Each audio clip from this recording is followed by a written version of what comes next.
ఏం చేస్తే వస్తాయి అసలు ఈ డార్క్ సర్కిల్స్? నిద్ర లేకపోవడం వల్ల అన్నది వస్తుంది. ఎలా చెకప్ చేస్తారు? లేజర్ టోనింగ్ అన్నది చేస్తాము. ప్లాస్మాకి సంబంధించిన ట్రీట్మెంట్ ఎలా ఉంటుంది? ఒక్కొక్క పర్సన్ కి ఒక్కొక్క లాగా ఉంటుందండి. ట్రీట్మెంట్ ఎలా చేయించుకోవాలి?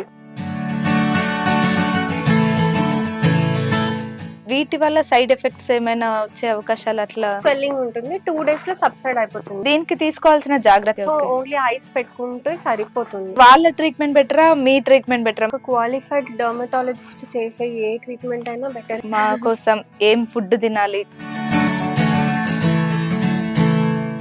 ఇలాంటి జాగ్రత్తలు తీసుకోవాలి? ఫస్ట్ అయితే స్లీప్ అండి. ఎన్ని అవర్స్ ఉండాలి మాక్సిమం? ఒక అడల్ట్ కి 6 to 8 hours. హాయ్ హలో నమస్తే, వెల్కమ్ టు ఆంధ్రప్రభ. నేను మీ నాగేశ్వరి. అయితే చాలా మంది స్లీప్లెస్ వల్ల చాలా ఇబ్బందులు పడుతుంటారు. అలాగే కళ్ళ కింద డార్క్ సర్కిల్స్ అనేవి పెరిగిపోతూ ఉంటాయి. కళ్ళ కింద నల్లగా అయిపోవడం కానీ, డార్క్ సర్కిల్స్, నల్లటి వలయాలు అంటారు కదా. ఎక్కువగా నిద్ర లేకపోవడం వల్ల చాలా సేపు మేల్కొని ఎప్పుడు ఆ ల్యాప్టాప్స్ చూస్తూ, ఫోన్స్ చూస్తూ ఉండడం వల్ల ఇలాంటివి జరుగుతుంటాయి. అయితే చాలా మంది ఇంట్లో చాలా రెమెడీస్ వాడుతూ ఉంటారు. కీరా పెట్టడం గానీ, చల్లగా ఉంటుందని ఐస్ అవి ఇవి పెడతా ఉంటారు. కానీ యాక్చువల్ గా దానికి ఏం చేయాలో మనకి పెద్దగా తెలీదు. కానీ రీసెంట్ గా హెయిర్ కి ఎలా అయితే ప్లాస్మా ట్రీట్మెంట్ ఉంటుందో, కళ్ళ కింద నల్లటి వలయాలు తగ్గడానికి కూడా, అంటే డార్క్ సర్కిల్స్ తగ్గడానికి కూడా ప్లాస్మా ట్రీట్మెంట్ చేస్తున్నారు అనమాట.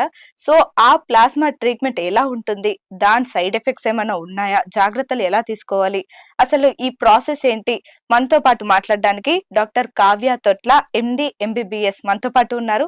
నమస్తే అండి. నమస్కారం అండి. ఎలా ఉన్నారు? బాగున్నా. చాలా చిన్న ఏజ్ లో పెద్ద డాక్టర్ అయిపోయినట్టున్నారే. చాలా క్యూట్ గా ఉన్నారు చిన్నగా. Thank you, same to you. మీరు కూడా చాలా బాగున్నారు. ఓకే, అంటే మనం నార్మల్ గా హెయిర్ కి ప్లాస్మా ట్రీట్మెంట్ చూస్తున్నాం, కానీ ఇప్పుడు కళ్ళ కింద డార్క్ సర్కిల్స్ కి కూడా ప్లాస్మా ట్రీట్మెంట్ అనేది వచ్చేసింది. మరి ప్లాస్మా ట్రీట్మెంట్ ఎలా ఉంటుంది, దాని కాజెస్ ఏంటో మాకు చెప్తారా? అసలు ఈ ప్రాసెస్ ఏంటి? ఫస్ట్ కళ్ళ కింద నల్ల వలయాలు అన్నవి పలు రకాలుగా ఉంటాయండి. అందరికి కూడా ప్లాస్మా ట్రీట్మెంట్ అన్నది చేసేయము. అందరికి దీనికి పలు రకాలమైనవి ఉంటాయి. ఫస్ట్ అవి చెప్తాను ఏంటో. కళ్ళ కింద నల్ల చారలు అనేవి ఉంటాయి. ఆ నల్ల చారలు కొంచెము డార్క్ గా కనిపించడము, ఇలాంటి ఇబ్బంది రకంగా ఉంటుంది. కొందరికేమో కళ్ళ కింద ముడతలు అనేవి ఉంటాయి. మొత్తం అంతా ఫైన్ వ్రింకిల్స్ అంటాం వాటిని, అలా వ్రింకిల్స్ లాగా ఉంటాయి. ఇంకొంతమందికి ఏంటి అంటే, మన కళ్ళ స్ట్రక్చరే అలా ఉంటుంది. అంటే మనం పుట్టుకతోటి పుట్టినప్పుడు మన స్కెలిటల్ బోన్ ఏదైతే ఉంటుందో అది కొంతమందికి డీప్ గా ఉంటుంది అనమాట. ఇట్లా లోపలికి ఉన్నట్టుగా ఉంటుంది అనమాట. సో అలాంటి ఇబ్బందులతోటి కొంతమంది ఉంటారు.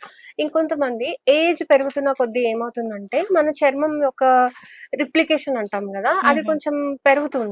అయితే ఈ కళ్ళ కింద చర్మం అన్నది మన మొత్తం శరీరంలో కన్నిటికంటే కూడా చాలా సన్నటి చర్మం అన్నమాట అది. సో అదేమవుతుంది అంటే, చాలా పల్చగా ఉండడం వల్ల ఈ రిప్లికేషన్ ప్రాసెస్ లో అక్కడ కొంచెం ఎక్కువగా స్కిన్ వెళ్ళిపోవడం వల్ల ఆ నల్ల చారలు అనేవి కనిపిస్తాయి. ఇంకొంతమందికి నల్ల చారలు అనేవి ఉండవండి. జస్ట్ ఈ స్ట్రక్చరల్ అబ్నార్మాలిటీ కూడా కాదు అది. ఈ స్ట్రక్చర్ ఏదైతే బోన్ స్ట్రక్చర్ అలా ఉండడం వల్ల దాని షాడో పడుతుందండి. దాని షాడో పడడం వల్ల వాళ్ళకి నల్ల డార్క్ సర్కిల్స్ ఉన్నాయి అన్నట్టుగా మనకి కనిపిస్తుంది. అది జస్ట్ విజువల్ మాత్రమే. వాళ్ళకి ఒరిజినల్ గా చూస్తే ఇలాంటి నల్ల చారలు అనేవి ఏమీ ఉండవు. నెక్స్ట్ దాని తర్వాత కొంతమందికి ఇలా నల్ల చారలు ఎందుకు కనిపిస్తాయంటే, వాళ్ళు మరీ తెల్లగా ఉండడం వల్ల, లేకపోతే వాళ్ళ బ్లడ్ వెజల్స్ ఉంటాయి కదా, వెయిన్స్ అంటాం వాటిని, ఆ వెయిన్స్ అన్నవి కనిపిస్తూ ఉంటాయి. ఆ కనిపించడం వల్ల ఈ నల్ల చారలు అనేవి అసలు నార్మల్ గా కనిపిస్తూ ఉంటాయి. ఇలా పలు రకమైన నల్ల కారణాలు ఉంటాయి. ఇలాంటివి రకాలు ఉంటాయి.